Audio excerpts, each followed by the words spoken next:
Hello guys, आप सबको नमस्कार। अब तो खाना वाना खा के सब फ्री हो गए होंगे बात करने के लिए, कुछ सुनने के लिए, कुछ सुनाने के लिए। मेरे सारे भाई बहन, भाई देखो, मैं तो शुद्ध शाकाहारी भोजन वाली हूँ। भले पंजाबी हूँ तो क्या, शाकाहारी हूँ। मेरा सब कुछ अलग रहता है। बच्चे मेरे कहते हैं बाहर मैं जाती हूँ कुछ नहीं खाती, घर से रोटी लपेट के लेके जाती हूँ। वो खाऊंगी, वो भी घर की प्लेट होगी, घर की बोतल में पानी होगा, वो मैं खा पी के आती हूँ। हाँ जी, अब हम बात करते हैं, खाना पीना तो हो गया, बात करते हैं। आज हमने मोदी जी का पूरा सुना, और मोदी जी का सुनने के बाद हमने ये अंदाज़ लगाया कि पाकिस्तान किसी सूरत से भी हारने को तैयार नहीं है। अफरीदी तो बड़ा ऊंचा ऊंचा बोल रहा है और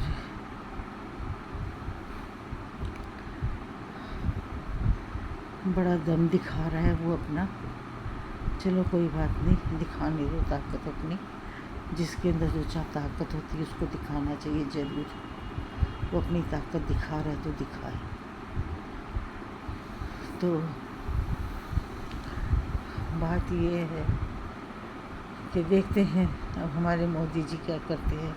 हमारे मोदी जी ये कड़ा स्टेप उठाएंगे, स्ट्रॉन्ग स्टेप उठाएंगे।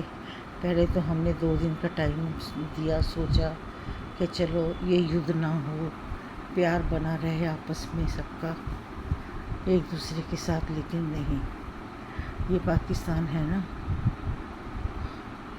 जो हमारी गौ माता को भी खाते हैं, जो बकरे खाते हैं, जो सब कुछ खाते हैं, इनके शरीरों में वो खून है ना, तो ये कहाँ से मानेंगे। ये ज़िद्दी कौम है, ये मुसलमान हैं, ये नहीं मानेंगे। हमारे यहाँ के जो मुसलमान हैं वो और किस्म के हैं। हमारे जो हिंदुस्तानी मुसलमान हैं वो हमारे मुसलमान और किस्म के हैं। वो हमारे साथ मिल के रहना चाहते हैं, क्योंकि हमारे जो मुसलमान हैं, हमारे मुसलमान सिख, ईसाई, पंजाबी, सनातनी सारे मिलजुल के भाई भाई की तरह रहते हैं। और ये जो है पाकिस्तानी, इनका हिसाब किताब अलग है। तो भाई अब नहीं मानते तो ना मानो, तुम्हारी मर्जी। युद्ध करना है युद्ध करो। देखें कि करगिल का युद्ध भी तो 4 महीने चला था। कारगिल का युद्ध जब चला था पाकिस्तान का, उस टाइम मेरे बेटे 6th-7th में पढ़ते थे, 7th 8th में थे जब कारगिल का युद्ध चला। उस टाइम 4 महीने कंटिन्यू युद्ध चला, 4 महीने कंटिन्यू युद्ध चला। और उस टाइम कितने लोग शहीद हुए थे, इतने लोग शहीद हुए थे कि लाशों पे लाशें आई जा रही थी। आज वहाँ से, कल वहाँ से, परसों वहाँ से।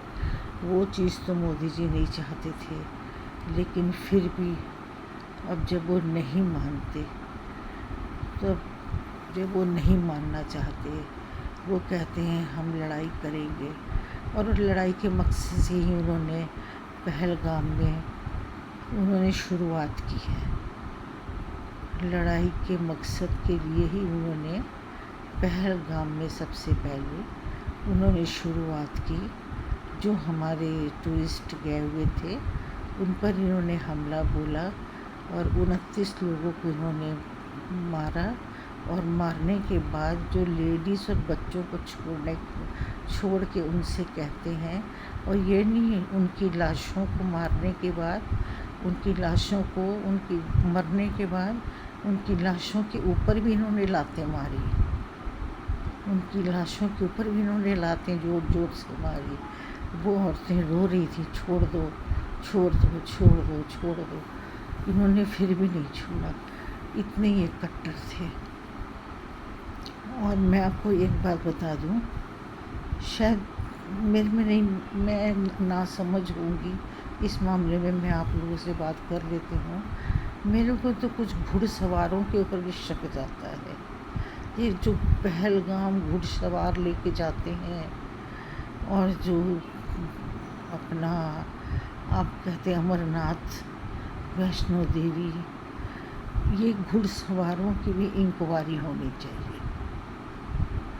घुड़सवारों की फैमिली जब घुड़सवारी में बैठो ना, तो उनके फैमिली का एक एक बंदा अपने कब्जे में कर लो कि यदि तू कोई गलत काम किया तो तेरे ये बंदा सीधा पुलिस थाने जाएगा और ज़िंदगी भर कारावास रहेगा। कोई उपाय नहीं है इनके साथ। कहते हैं ना, मोटे दिमागों के साथ मोटा बनना ही पड़ता है। घुड़सवारों का एक एक बंदा या उनके घर की औरत या उनके घर का कोई बच्चा लेके पुलिस अपने अंडर में रख ले। ये मोबाइल घड़ी बड़ी रखने से कुछ नहीं होता। मोबाइल घड़ी को वो कुछ नहीं समझते, क्योंकि मेरे को तो इसमें से टोटली पूरा हाथ घुड़सवारों का लगता है। क्योंकि मारने के बाद वो कहते हैं औरतों से जाके अपने मोदी जी से कह देना, देख लेंगे हम उनको। उन्होंने वहाँ पर हमला कराया था ना पुलवामा में, उनसे कह देना हमने अपना बदला ले लिया।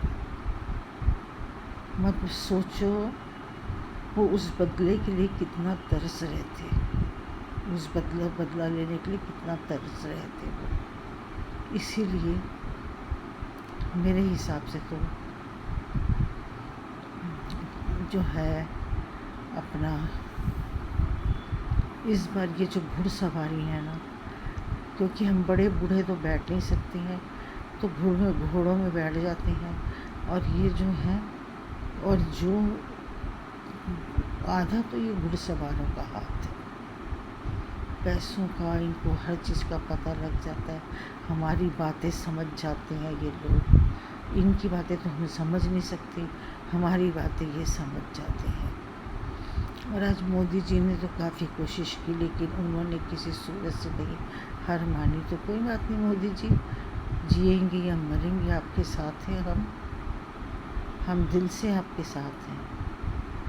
हमारी एक एक लेडीज़, एक एक बच्चा, हमारा कतरा कतरा खून आपके साथ है। मरेंगे या जिएंगे, जो भी है अपने देश के लिए, अपने देश के लिए सब कुछ करेंगे। लेकिन जो ये सीमा है, सीमा को इमीडिएटली यहाँ से निकालिए। ये जो कुछ हुआ है, सीमा का कौन सा बाप है जो ड्राई फ्रूट ला के देता है, और यहाँ की खबरें वहाँ, वहाँ की खबरें यहाँ, सीमा तक सीमा की खबरें, कश्मीर तक कश्मीर की खबरें, पहलगाम तक पहलगाम की खबरें, पाकिस्तान तक। अब सोचिए ये कितनी लंबी इनकी रेलगाड़ी की लाइन थी, जो कहाँ से सीमा से निकली, कहाँ पहुँच गई थी। मोदी जी आप इस चीज़ को समझिए और सीमा को अब बच्चों समेत डिपोर्ट कीजिए, या बच्चे उसके हैदर को दे दो और सीमा को अब कैद में रखिए। सीमा को मत छोड़िए, सीमा को तो बंदी बना लीजिए और बच्चे उसके हस्बैंड को दे दो। वो बच्चे ही मांग रहे हैं ना, उसको बच्चे दे दो। उसको बच्चे चाहिए, वाइफ नहीं चाहिए ना।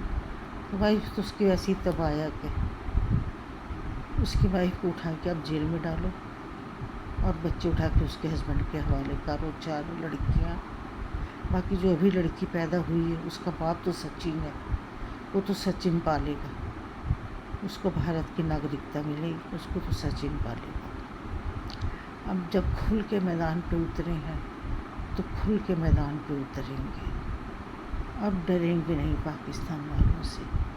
पाकिस्तान भी उतरा है और हम भी उतरे हैं। अब ना वो ट्रम्प की बात सुन रहे हैं, ना वो चीन की बात सुन रहे हैं। मेरे को तो लगता है ये सारे उचकाए में आए हुए हैं, ट्रम्प के, चीन के। इनको शय मिली हुई है बहुत, लेकिन हम नहीं डरेंगे अब इस बार। मरेंगे या जिएंगे, जो होगा एक तरफ होगा, हम आपके साथ हैं। और इस सीमा नाम की बीमारी को जितना हो सकता है इसका कुछ करिए आप। योगी जी, अमित शाह जी, राजनाथ जी और मोदी जी, आप सबसे रिक्वेस्ट है, सीमा का कुछ कीजिए, सीमा को डिपोर्ट कीजिए और उसके बच्चों को उसके हस्बैंड के हवाले बाघा बॉर्डर पार कीजिए। अपने बच्चे संभाल तो ले जा। मोमिन मलिक सर ने बहुत काम किया, सैल्यूट है उनको, उन्होंने बहुत काम किया। वो हमारे देश के हैं, जितने मुसलमान हमारे देश के हैं वो हमारे भाई हैं। जितने मुसलमान के देश हमारे देश के हैं वो हमारे भाई हैं। उनके बच्चे हमारे बच्चे हैं, उनकी औरतें हमारी बहनें हैं, हम उनके साथ हैं। लेकिन पाकिस्तानी वालों को कोई माफ़ नहीं है, कोई माफ़ नहीं। पाकिस्तानियों को कोई माफ़ी नहीं है, किसी प्रकार की कोई माफ़ी नहीं है। मोदी जी, आप इस पर ध्यान दीजिए। और मैं अभी पाठ कर रही थी, देखिए मेरा पाठ चलता है, मैं पाठ कर रही थी। पाठ करते करते मेरा अचानक कुछ इन बातों पे ध्यान चला कि आपका मैंने लगा रखा था। ट्रम्प जी कोशिश तो कर रहे हैं रोकने को, लेकिन देखते हैं, अभी फिर न्यूज़ आ रही है, न्यूज़ सुनते हैं, फिर आपसे बात करते हैं। तब तक के लिए आप सबको गुड नाइट। जो सो गए उनको गुड मॉर्निंग, जो नहीं सोए हैं उनको गुड नाइट। अब देखो फिर बैठे हैं ट्रम्प जी, क्या पता इनमें मीटिंग हो जाए तो युद्ध ना ही हो। देखते हैं ट्रम्प जी क्या बोलते हैं। तब तक के लिए सबको नमस्कार, जय श्री राम, राधे राधे। फिर मिलेंगे सवेरे एक मंगलमय दिन किसके, और मंगलमय रात आप लोगों की बीते सब भाई बहनों की।